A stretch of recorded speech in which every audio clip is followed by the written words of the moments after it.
এই দিবসকে সামনে রেখে শাহজাদপুর সাইদাপুর আল মাদ্রাসাতুস সালাফিয়া দারুস সুন্নাহ এই আজকের দিনের স্বাধীনতা দিবসের উদযাপন করছে। আর এই স্বাধীনতা দিবস উদযাপনে আমাদের মাঝে উপস্থিত হচ্ছেন রঘুনাথগঞ্জ বিধানসভার সম্মানীয় বিধায়ক এবং রাজ্যের মাননীয় মন্ত্রী বিদ্যুৎ দপ্তর শ্রদ্ধেয় সম্মানীয় জনাব আখরুজ্জামান সাহেব।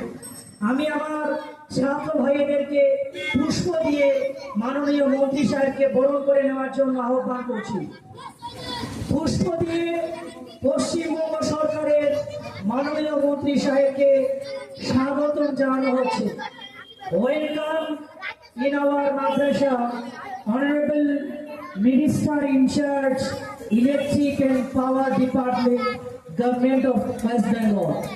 In this suspicious time, presents in our electric member of Legislative Assembly, Honorable Minister in charge, Electric and Power Department, Janab Akhruজ্জামান sir.